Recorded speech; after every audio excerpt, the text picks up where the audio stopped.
What's up, everybody? Welcome to another episode of the LA Soccer Hub Show. My name is Gio Garcia. Today is Monday, May 3rd, 2 days before Cinco de Mayo, and a day after the LA Galaxy lost a tough one against the Seattle Sounders. There's a 3-0 defeat. We did not expect that. We expected a little bit more of a competitive game. We're here to talk about that, and we're also here to preview the LAFC El Trafico game this Saturday. Here joining me is Nikki Kay, LA Galaxy sideline reporter from Spectrum Sportsnet, and Andy Deossa from Yahoo. How you guys doing? Great. Happy almost Cinco de Mayo. Yeah. Margaritas and tacos, right? Woohoo! I'm ready for it. I know, sounds like every day here in Los Angeles. We got Taco Tuesday, then Cinco de Mayo, then El Trafico. That's true. It's gonna be a fun weekend full of tacos. I did have tacos Sunday when I was watching the LA Galaxy game, so I'm definitely gonna be tacoed up this week. So, but yeah, obviously we're here to talk. Obviously LA Galaxy. Nikki, I want to get into you real quick because I know you have a great sports background with the Dodgers, Lakers, right? But people don't really know your soccer background. So can you tell us a little bit about like how long you've been with Spectrum Sportsnet and your soccer background as well? Well, thanks so much, Gio. I'm so excited to be here. And first of all, it's a dream to be kind of covering this storied franchise and being a part of the Galaxy family. I think it's going to be a really fun season, especially after the start we've had. But my background is I grew up in Santa Barbara, California. I played soccer. I played club soccer. I played high school soccer. I was an outside midfielder, wasn't very skilled, but ran a lot, so it's kind of like the energy piece, maybe what Ethan Zubak can, well, actually he's got some good one-on-one takes out there, but yeah, I grew up around the sport. I have so much respect for it. And I think that's really important when you're covering this game, right? Because if you're not a soccer fan, you hear a lot of people criticizing kind of the game and the flopping and the theatrics of it. But if you have a respect for what the athletes are capable of, it's one of the most physically demanding sports out there. And I think that's so important when you factor in what goes on on the pitch. So this is my first real coverage of a professional team here in the States. I covered some LAFC last season, but it's so electric and it's fun. And from what I've seen from the Galaxy universe so far, I can't wait for the rest of this season. So it's going to be a blast. Yeah, tell us a little bit about you played soccer, right? Tell us a little bit about that and what position you played. Yeah. So outside midfield, and then sometimes I'd be up attacking. I'm fast, and I'm pretty good at drawing penalties too. So, and yeah, in high school I'd be a sub most of the time, so not too dominant out there. But I did play all the way through senior year, and then I went to UCLA. I didn't play there. I played intramural soccer, but a lot of friends on the soccer team there. So it's fun kind of knowing the pipeline that UCLA also has for the Galaxy as well. So a lot of familiar names being floated around that I'm excited to kind of connect to, from Bruins to the Galaxy as well. Yeah, no, it's exciting, and I don't know. I don't think people knew that. I didn't know that, but that's exciting, right? Because when I hear you ask your questions, I'm like, she really knows her stuff, and you do a good job, and you ask really great questions.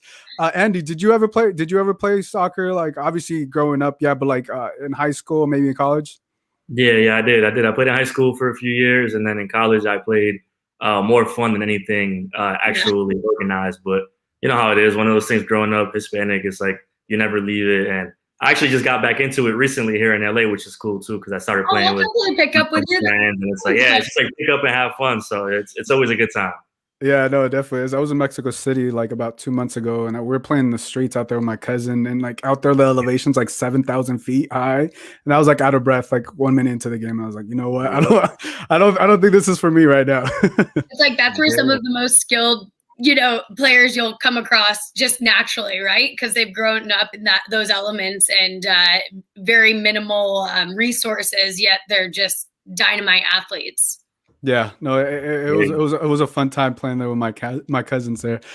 G-Man says hi, Gio, and this guy G-Man is amazing. With his words, he goes, Gio rich like the Rio, leader like a Leo, the chosen one like Neo. Oh, he's got bars. Someone got to pay this man. And then he has one for Andy. He said, hi, Andy, man, so dandy. Reminds me of my cousin Randy, likes to eat candy. We need one for Nikki. Come on, G-Man. Right. Here we go. Hi, Nikki Kay, smiling all day, especially during the month of May. But they have some pretty wild flavors of Lay's. That's incredible. He is the man. He does. Man, that's what's up, my dude. And then he says, Galaxy Guy Podcast says, G-Man is the man. He definitely is. So I just wanted to give a shout out to them.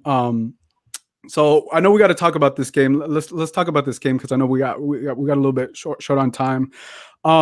So they lost a tough one, right? It was 3-0. I think I expected a little bit more competitive. I didn't expect them to get shut out or give up, 3 goals. But I mean, just the way it went, Seattle Sounders really did their homework. I think one of the things that stood out to me was the LA Galaxy and Greg Vanney went with the 4-3-3 formation. We've seen them play, I think it was a 4-2-3-1 or a 4-3-2-1, one of those types of formations, but we haven't seen them play a 4-3-3. And I think also the players that got to start, Derek Williams, Efrain Alvarez, and Fisher started at right back, and then Araujo top. So it was a lot different from what we've seen in the first 2 games that they won. Andy, what were your overall thoughts on the formation and how you saw this team line up? Yeah, I liked it. I mean, I think when the lineup came out, it was a little bit surprising. But hey, man, it's a league that you take risks. I don't know if Galaxy fans will be happy that the risk came this early against a team like Seattle. But if you think about it, Greg Vanney has talked about the team is not fully all put together yet. So I think it's a good time as early in to kind of mix around and see what you have, what you could work with. And obviously at halftime, he realized that maybe he had, not put it together the way he wanted to, and then he made those subs that he did. But altogether, I mean, I don't think it's a bad idea because he's still missing a few pieces. Obviously, Leggett is not in there, and that's a solidified starter. So I think it's a good time to really experiment with that. It didn't work out the way that he wanted to, but once again, we're talking about a Seattle team here that is top of the league. So even if he would have gone with whatever 11 that he wanted to, you're not necessarily guaranteeing that the team would have played better. Like we talked about, I think a few weeks ago, Seattle makes it tough when they play that back line of 3, and then all of a sudden it turns into 5, and then it shifts back to 3. So it's not an easy team to play against, and I'm not against the fact that he tried. I mean, we know Efrain Alvarez is a great player. He needs those minutes, even if it's a short time. Same thing with Araujo, just kind of pushing him upfield, see what he could do. So, yeah, I mean, I think that when you're a team that has the luxury of having a decent bench and players on that bench that could come in and fill in those roles, it's really a good thing. So let Greg experiment now until he finds out what he really wants to work with in the crunch time part of the season. Yeah, you make a great point on experiencing it early. I think to me the interesting thing is like Ethan Zubak. He'd been playing so well, and I just didn't know why he didn't play, because you saw him come in the second half and impact the game. But Nikki, what were your overall thoughts on the lineup and the team, how they started off? Yeah, well, I think, if we're going to commend Coach Vanney for being able to make adjustments on the fly that result in wins, you also have to understand that that's going to be his strategy moving forward in the season. And sometimes it might not always have the outcome because he is tinkering. He's got a lot of moving parts coming in. But what I understood from talking to him and the players after the game was that, there's just a lot of gaps, a lot of disconnects, whether it be mentally and a physical disconnect between the midfield and that back line, which, doesn't help when there's already a defense that's working on kind of having the right judgment at the right time. What really stood out to me was that Coach Vanney says, when it comes to these goals that this team is surrendering, it's that the defense isn't making the right decisions on what to sacrifice and what risk to make first. So that leaves them chasing the ball and then kind of behind the play, and then you get 2 quick goals in 3 minutes and you're chasing the entire time. And then I think as far as the attack goes, for what we saw against Seattle, it's like that those 5 deep are so disorienting, and then it prevents the balance, or it shakes up the balance of what the guys are trying to accomplish out there. And when you have new guys in new positions trying to be able to get the ball across to the other side, it just adds one more variable. So I think what unfortunately happened is like the perfect storm of like new people in new positions, trying to have that mental capacity, and then also against a really tough veteran Seattle team. But ultimately, if you're going to want to learn, you're going to learn more from losses. And that's what, you don't know what you need to fix until it's exposed like that. Yeah, and Vanney after the game, he took it all upon himself, and that's what I like. He is the leader, right, of that locker room, and we've seen those videos, and he owned up to it, and he's like, hey, I tried something, and it's something that we're not going to do again, and I'm just paraphrasing here, and then he really owned up to it. I think to me also I thought it was interesting to start Araujo at the right wing, because I said, like, Ethan Zubak, I just felt he's the better option. And Araujo, as we know, he's a defender, or at times he'll play the wing. But I think Ethan Zubak in the first 3 games, he's earned that right. But if Greg Vanney's gonna try things out, I guess better try things early now. But I think we'll see moving forward, because I think you had asked him about the 4-4-2 formation, and I think that's what they went to into the second half, and instantly, right, 10 minutes in, they made kind of a impact there. So it's interesting what we'll see moving forward. I was just gonna say, so we saw in the second half, he put in Nick Dupuis, Ethan Zubak, and then Sasha Klesman. Right, he scrapped the plan what he initially went with, and then he's like, this is not working. Let's bring in Sasha. Let's bring in Ethan and Nick Dupuis. What were your thoughts on once you saw those? And to me, the team looked completely different in the first 10 minutes. What were your thoughts, Andy? Yeah. Oh, sorry. Oh, no. I just think they came in immediately and set a different tone of energy. And you can really sense that with Ethan too, and his chemistry with Chicharito out there, knowing what runs to make, and I think we heard Vanney during the game even discuss how they weren't shifting the field the way they wanted to on the attack. So he recognized that and made the adjustments he thought he needed to at halftime. Unfortunately, when you're trailing 2-0, and you're, already facing a tall task and, a back line of 5, it's going to be, it's going to be a grind and a slugfest. And it just they weren't able to get the job done.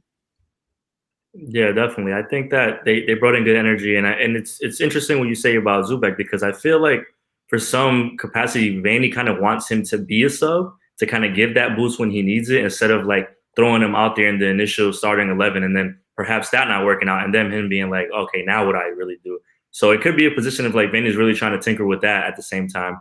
But once again, you have the luxury of bringing a player like Sasha Klesman into a game that is the experienced vet around the league that really understands what's happening there. And to me, for my calculations, and I think this is going back to the end of last year, Nick Dupuis has been one of the Galaxy's best defenders. And it's probably not a hard place to get to the way that they played last year, but like the first 2 games he played really well. Like he showed a lot. So I mean, obviously you're not gonna necessarily just burn these players out and throw them out there every game, but the defense is obviously what they're trying to fix, right? It's been the big talking point, and that's why you see that there's so many players available. So once again, Greg is just trying to figure that out. So yeah, they did bring a new energy in, but I think the Zubak and Chicharito thing is something that's gonna keep coming around, and it's gonna really force Vanney to decide whether he wants to play with those 2 up top from the beginning or not.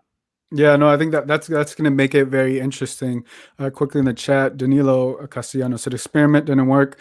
Yeah, unfortunately, it didn't. I mean, like I said, they found out early that, hey, maybe this is not the way to go. But I think also, like, this team has a lot of depth, and like you mentioned about Nick Dupuis, I was surprised he didn't start. Because of what we've seen. Obviously, we know they're giving up goals, and then Derek Williams. Obviously, we're not in practice. We don't know who's in shape. Craig Vanney knows who's in shape, and obviously, a lot of people speculate like Derek Williams and the new signing. I think Kubli. I don't know how to pronounce his name. They're expecting that those 2 are going to be the starters, right? But I think what he mentioned that a lot of the right wing, left wing defenders pushed up and kind of left the center backs alone, and that's how the counterattack. And I just have the first goal here from the Seattle Sounders. I'm just gonna play real quick.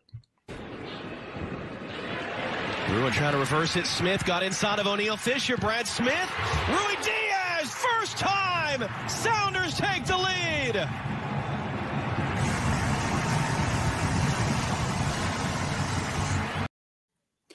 So if you see the run, Raul Ruiz is such a smart player, and the type of run he cut back and then just first timed it in there.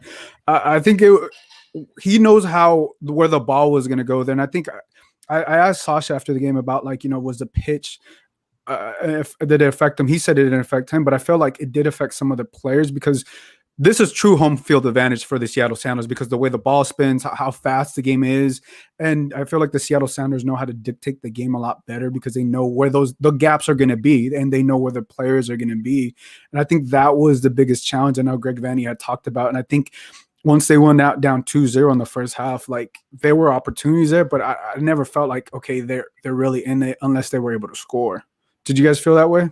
Yeah, well, it was really interesting to me, because even before the game, Coach was talking about the thing that he really wanted to see from this defense was an emphasis on proactive communication, right? And that has that's magnified, especially when there's gaps and you're chasing the ball, like you said on those plays right there. And you have to wonder, maybe Nick, being a veteran member on this team and a member of that back line out there, his absence might have affected the disconnect in communication. But I do think that, especially when you've got new faces in a unit like that, that the need for a leader and a clear voice is very important. And so I can only imagine that it's very nuanced when you're trying to figure out, especially in the flow of a game like that with new personnel. 100%. And I think that's 100% the reason why Vanney said the things that he said after the game, where there's just noticing the moments that you can't take certain risks because you're leaving certain spots open, or it's just the development of those minds. And once again, does fall back into having a leader on the field and making sure that it stays composed. And a back line is not something to really mess around with too much. I think if you look around the league, you're going to see teams that have a solidified back line, and you know who's going to be in those spots, give or take. So that's once again going to put that pressure on them. But you're talking about a new unit that's really trying to figure out how to play together. A tough task, obviously. Not a really an easy opening schedule, for being honest.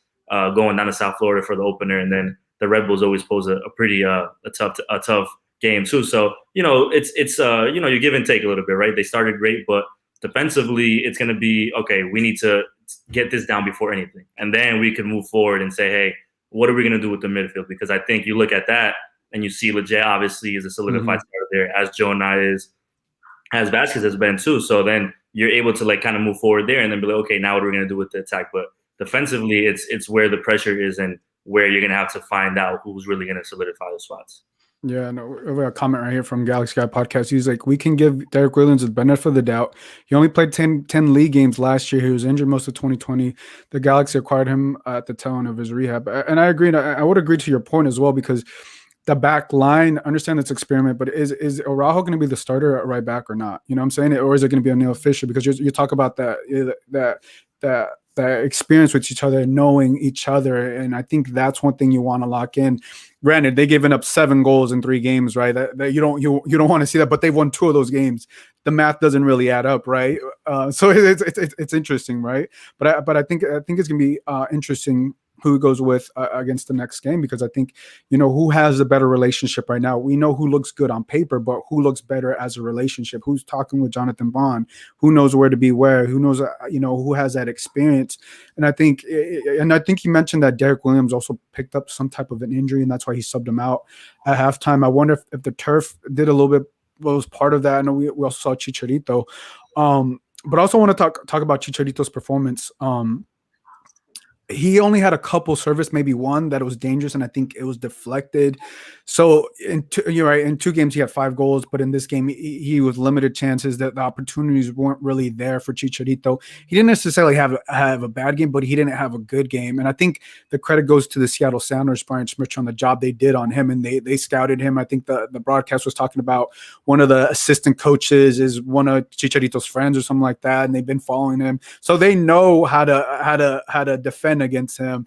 What were all of our thoughts on how Chicharito performed, Nikki, and obviously the defensive job that the Seattle Sounders did? Well, I think his performance is kind of, the pinnacle of the whole attack, right, from the Galaxy. It just was completely discombobulated, and that comes when you've got that stout Seattle defense right there. And like you said, the scouting job was excellent, and then also you got a back line of 5, and when you can't shift the ball from one side of the field to the other, you can't really create those spaces for Chicharito to make his runs and get in those scoring positions that he's been so lethal in finishing. So I think when the setup isn't there, he won't be able to finish. So it's not maybe so much a referendum on his performance as just kind of the whole shebang in terms of what the attack was able to accomplish, because we didn't see much of a threat from the Galaxy, I think, in the entirety of the game. Yeah, no, it's 100% spot on. I mean, if you think about it, I don't think Seattle was, when they see the lineup that they're presented against, they're probably not thinking, okay, we have to worry about Julian Araujo really being a threat in the 18. No offense to him, but it's like, once again, you're thinking about Sebastian Lletget not being on the field. Sebastian Lletget gives the team a whole different dynamic when it comes to attack. It's a player that you have to account for when he's in those attacking areas. So for Chicharito, it's kind of like, hey, man, I'm out here on the island, what's going on here? Like, could I get some help? And, I'm getting mauled, and we already know that Seattle's defense is great. So it's tough for him, because at the end of the day, we know the type of player he is. He's been this type of player his whole career. He's not gonna give you a play from middle of the field and go and run and score himself. That's not the type of striker that he is. So he does need those services and that help from his teammates, and that's obviously what was lacking. But as you mentioned, once you go down that quickly, it changes everything. And I think that they felt that pressure. I did like watching his off the ball movements, and he's getting into the places that he wants to. And I think it's the culmination of getting his teammates to realize, hey, instead of doing this move, do this move. And the difference is that you'll see him talking to the players and tell them that. And that's the part that the Galaxy were lacking in the past few years, where the disconnect never really amounted to something. Now it seems like, okay, let's work at, this is the space I want the ball, or I'm going to do this when you do that. So it's a learning process, but hey, man, like it's once again, you start with those 5 goals in 2 games, the expectations are going to be super high, as if they're not always already with him. So I think, we're not going to fault him for, that one game. And that ball was definitely touched by Nuhu. I mean, I think if that ball falls cleanly, he puts that in the back of the net 10 out of 10 times, not even 9 out of 10 times. So yeah, it's a tough game for him, and another one is coming up too. So it's going to be interesting to see what they do. Like I mentioned, if they put Zubak back in the mix with him, or they use him as a sub. Yeah, you're right on that, because it's all about the service with him. And I mean, mentally, physically, he's in shape. We know we don't what he can do, but I think the Sounders did a tremendous job on limiting the opportunities for Chicharito and for the LA Galaxy. They just made it tough, and you saw just that one opportunity, and nothing kind of came out of that ever since that opportunity, right? So I'm interested to see, like, for the Galaxy, if teams do try to like limit Chicharito, right, what he can do, who else is going to step up, right? Who else is going to be the winger to be able to step up? And we have a great question here from Jonathan G. He says, overall thoughts on Samuel Grandsir? I think for me, he's still understanding his teammates. I think it's been a little bit challenging for him. I don't know if he's in full game shape. We've seen him be subbed out. He did have an opportunity. I do have that clip. It was from Julian Araujo. It's about 5 seconds, so I'm going to play it.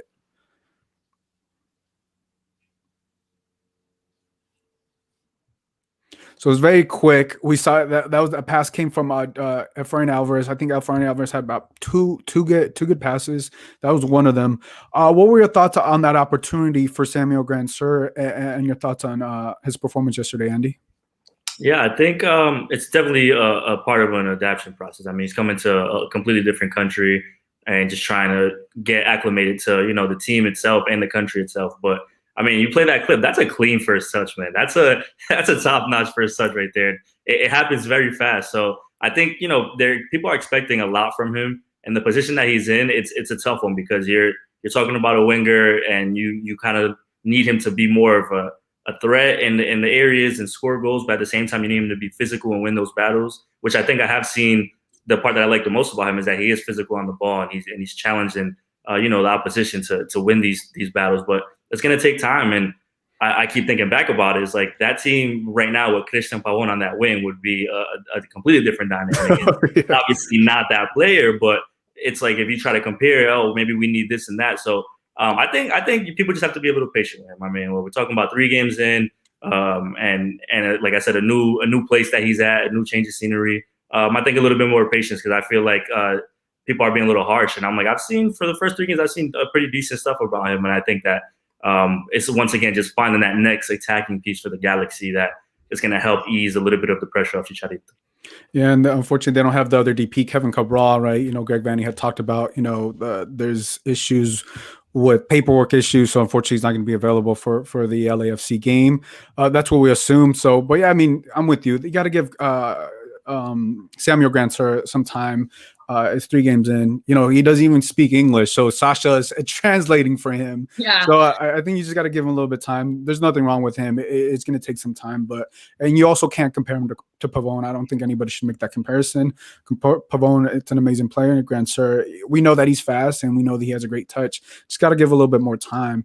Moving on, I want to talk about, obviously, Greg Vanney after the press conference, and he talked. This is his quote. He said, "This is a bit of a reality check. We are better than what we showed today." Nikki, tell me overall thoughts on Greg Vanney. How, to me, it seems like he's very honest and front, and he tells you how it is. Yes, I think the players are responding really well to the culture he's working to establish in this clubhouse, right? And I think Sasha even followed that up yesterday, saying, you know, what it means when Greg sits up there first and saying, I own it, I own this loss. And Sasha says, well, he's our leader, and we stand behind him as our leader. So I think that everything we're hearing from the players, even in terms of their respect of the tactical adjustments he's making in the course of a game, and yeah, maybe this match wasn't what the doctor ordered, but he's getting the respect of the players, and that's everything, because that means they're going to go out there and give their all, no matter what position they're put in, no matter what substitution they're making. And I think that the fact that he stepped up and owned, you know, where he could have been better shows the men who are falling in line behind him that, hey, all right, we believe what this guy is trying to accomplish here.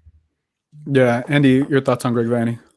Most definitely, man. I agree on all that. I wrote last week after the Red Bulls game that, you know, Chicharito obviously deserves the headlines, but you have to give props to Vanney and really give him the credit that he deserves, because it's been talked about, the culture change, and the thing is that he's the one that really started talking about it, which is what's more impressive. It wasn't like the players came out right away and were like, hey, this is a new world, like forget what happened last year. He was the one that said from preseason. It's step by step. The first step is building the culture and getting them to buy in. And then the second step is them actually fighting for that. And then we can move forward. And I think in this quick time he's done that. You know, you've heard all these players say that when you have people like Cleshin coming out, like Jonathan Dos Santos coming out, that are leaders, natural leaders, that are players that have played around the world, it really does speak volumes to what he's able to accomplish. I mean, it's been great. He's an experienced head coach in the league, obviously has a lot of respect. They brought him back to the Galaxy for a reason, had him been part of that franchise as a player previously. So Jonah said it, he lets them feel free. And I think that's the most important part. He's just letting them feel free and play their roles on and off the pitch, which you're seeing the attitude change translate. But along the lines of him coming out and being responsible and taking blame for certain things is going to go further than anything else, because I think the problem with the Galaxy in the last few years with Guillermo was that there was never much of that criticism that when things went wrong, he was the one to say, hey, this happened or this happened. It's just, oh, well, you know, maybe we'll get better next game. Or, oh, you know, maybe that wasn't you know, the best game for this person. It's like, no, you have to be able to, as a coach, as a player, be able to realize that there's moments that it's all right to be critical and say, hey, I was terrible today, or this was a bad decision. The same way Bob Bradley said when he pulled Carlos Vela at halftime of that first game. It's like, it happens. It's part of a sport. It's part of anything. So I think Vanney being able to come out and, you know, take, I guess, quote unquote, the heat for that is just, it's a great sign to see. And just from us being in the press conferences and listening to him and speaking to him, it's like, it's very refreshing to hear coaches do that, because I think that it progresses the game in a long, long way. And it's easier for you to analyze what's really at the root of the problem. And I was going to say, to build on one thing that Andy was saying in terms of the praise from the players, right? We were talking to Jonathan Bond before the season even started, and his first impression of the MLS was how tactically advanced it was, right? And that comes from working under the system instilled by Coach Vanney. So he really is setting that standard inside the MLS, but also earning the praise of players who have played overseas, and like Jonathan Bond, who's actually been standout for this club so far as well. Yeah, that was actually my next point. And just to add on to that, when you have Sasha Klesman say he's our leader, we're going to follow him. It's, that's all you have to say. And, the guys believe in him. We feel like he's being transparent. He owns up with it. And when you're accountable, it just builds that relationship. Quickly, Total Galaxy waves. Hello. G-Man says, good vibes. And he says, honestly, the Galaxy are missing the magical powers of the scarf. when did he talk about the scarf? Like two games ago when he said it, it's like he's going to bring it back out. But when the weather allows, I'm like, it needs to be now because the weather in a few months is not going to allow for a scarf. Good point, G-Man.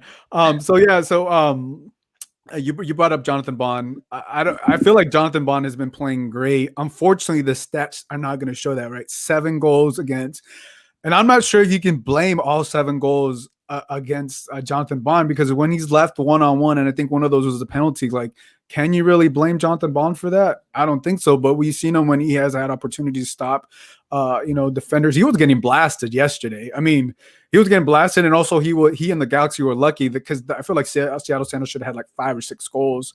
But give us your thoughts, Nikki, on Jonathan Bond's performance. Unfortunately, it's 7 goals against him, but what were your overall thoughts?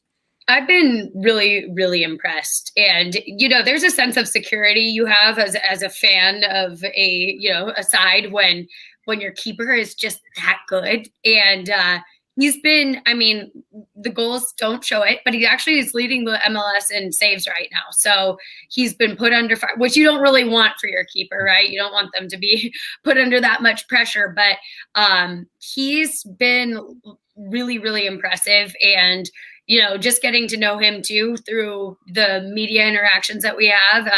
I think he's quite frank and honest with how the team's doing. And I appreciate what he has brought to the team. So I understand that in the past couple of seasons, the Galaxy keeper position hasn't been the most stout of roles, right? So I think fans should be pretty pleased with what he's accomplished so far. Andy?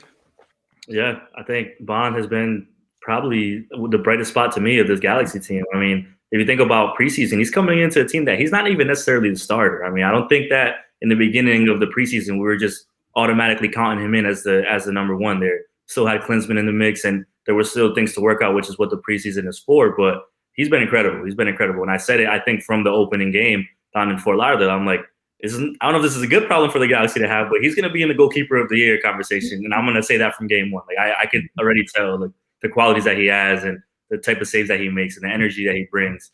When you have a keeper that brings that type of energy, it goes a long way as well. You don't there's a lot of keepers that, they just kind of quiet, and not to say any names, but they just kind of go under the radar. But Bond has spoken to the media. He's like you said, he's been very transparent.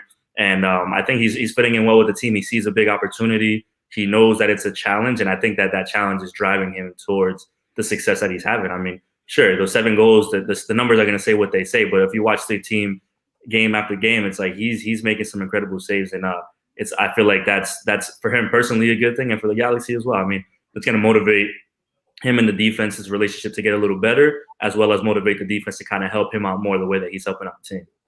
Yeah, no, I think one thing about Jonathan Bond, he's such a vocal leader on the pitch and what brings on, right, and how he's able to talk to his teammates. The other thing is, right, it's unfortunate for him. He has 7 goals, but I just want to see how he moves forward, because he has to know that he's doing a great job. I mean, if it doesn't see that, I'm pretty sure. When you're a goalkeeper and you're getting scored that much, you must be like, dang, man, like what else can we do, right? But I think you want him moving forward. I don't know if it's going to be against LAFC, but to have a clean sheet, and that comes from the whole team. That doesn't just come from Jonathan Bond. So interested to see where that defense comes in next week. So obviously talking about, LAFC, talking about El Trafico, which is this Saturday. It's an exciting match. It's the biggest rival in MLS. I think it may be one of the biggest rivalries in Los Angeles. I know some people may argue that, but I mean, being at the games, I know, Nikki, you still haven't been to an El Trafico. I haven't been to an El Trafico. You haven't been one to a full capacity. Unfortunately, you're going to be to 20-30%. But I mean, these games are amazing. I've been to every sporting event in Los Angeles, and I think this rivalry is the best. I know people will talk USC, UCLA, but when you see the passion and everything, when it's full capacity, whenever that happens in California, it's an amazing experience. So it's a tough matchup. The LA Galaxy come from the LAFC, come from a tie. The LA Galaxy come from a 3-0 defeat. So this is a game, obviously, both teams want to get points. Both teams want to win. You don't want to leave a goose egg or leave points on the board, right? So if you're the LA Galaxy, Nikki, how are you approaching this game against the LAFC? Well, it starts with the defense, right? You've got to shore up those communication breakdowns.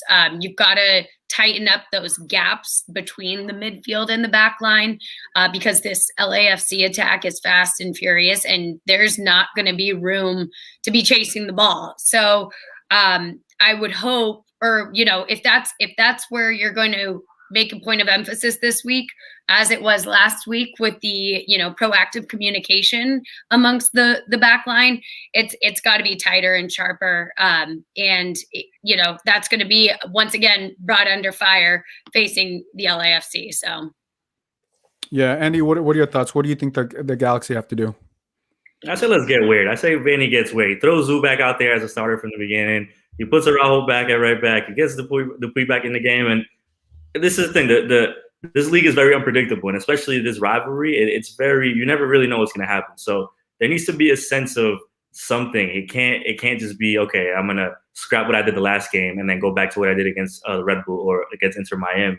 Because I've said this before, when you have these type of games, it's really much so about the coaching chess match. And Bob, as well as Greg, they like these moments where they get to challenge themselves against these high caliber coaches around the league and really see what they could do, what they could change to make it challenging. So I think for the Galaxy, it's obviously, like Nikki says, make sure the defense is grounded. But then again, I keep saying, you get Lletget back into this lineup, it gives this team a completely different look. So if you get Lletget back in the lineup and now you're working with that midfield that you already have, maybe throw Zoo back up there as a starter, then you're kind of giving a different look that nobody has really seen besides, I guess, the second half of the Miami game. So it's like, you could tinker with that a little bit and see what advantage the Galaxy could give themselves in that end, because it's never easy when these two teams play. So that's for sure.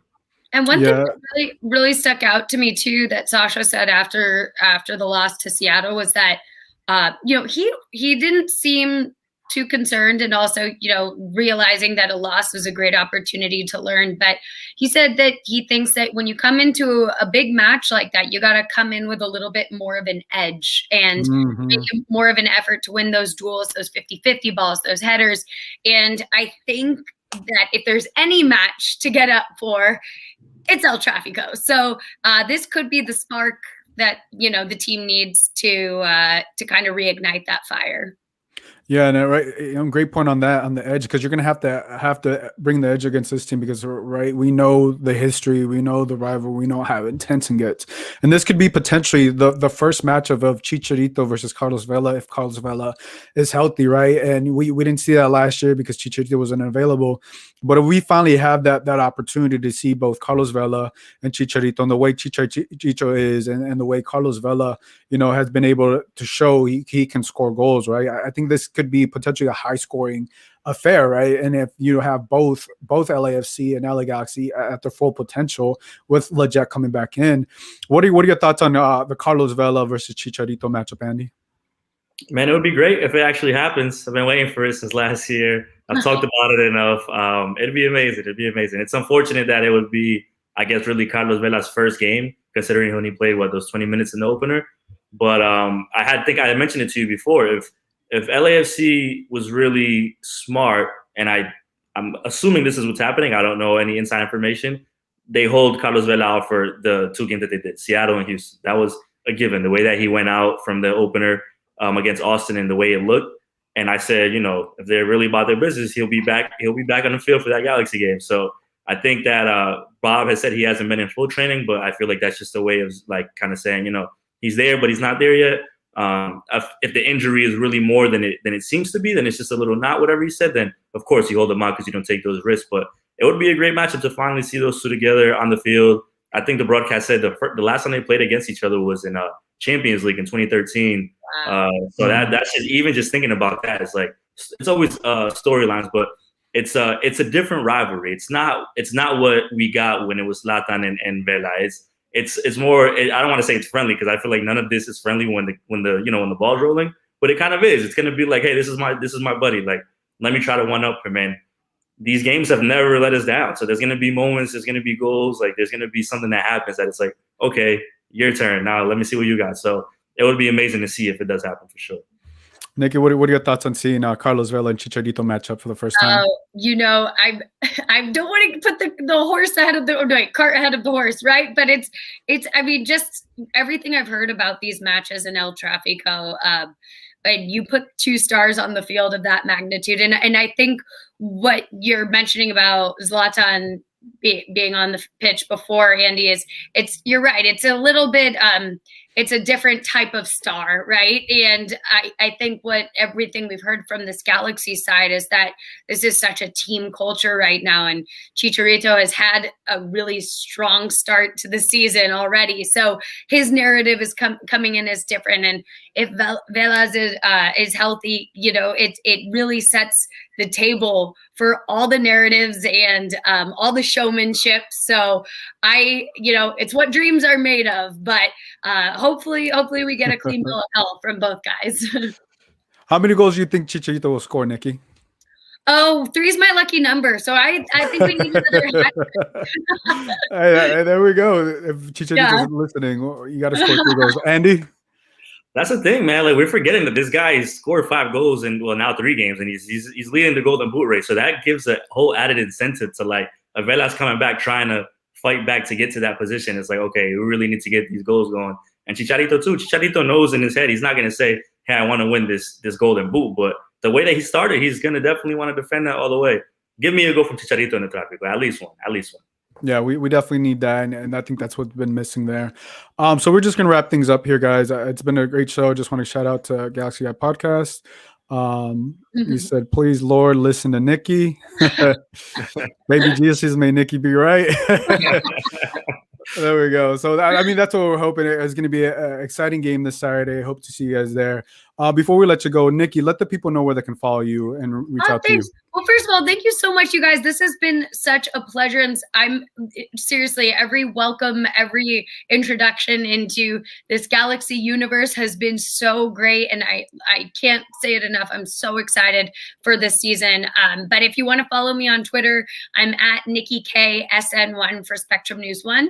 And on Instagram, lil.nikki.k. So lil.nikki.k. But I'm really excited for more Galaxy content coming forward. And if there's anything that fans or you guys need or want to hear from me, always let me know. But I'm really thrilled to have hopped on tonight. So thank you. Yeah, you have a fan. They're like, no, 4 more hours. Man. Andy, let the people know where they can reach you and follow you. Yeah, man, same thing. Thanks for having me. It's always a pleasure. Great talking to you, Nikki. My Twitter is what my name is there. It's Andy, just with an underscore in the middle of Deossa, which is what I use mostly for my coverage. I do Galaxy, do LAFC, and MLS as a whole. So go ahead and give me a follow. We can interact, and I'll be having stories out there, talking about whatever's happening, whatever's on my mind. And that's really it. I'm excited for this weekend. It should be a good one, regardless of who's on the field and who's not. Yeah, no, it's gonna be exciting, guys. Thank you guys for tuning in. Who's watching the YouTube? Everybody listening. Obviously, you guys can interact with us every Monday night. We talk LA Galaxy, so tune in with us on Monday on Facebook, Twitter, and YouTube. If you guys want to follow me, you can follow me at Gio Garcia LA on Twitter as well. And if you guys enjoyed this episode, make sure to give us a 5-star rating on Apple Podcasts or wherever you get your music. On Spotify, we're on there as well.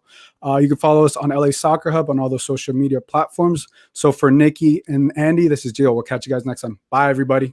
Bye.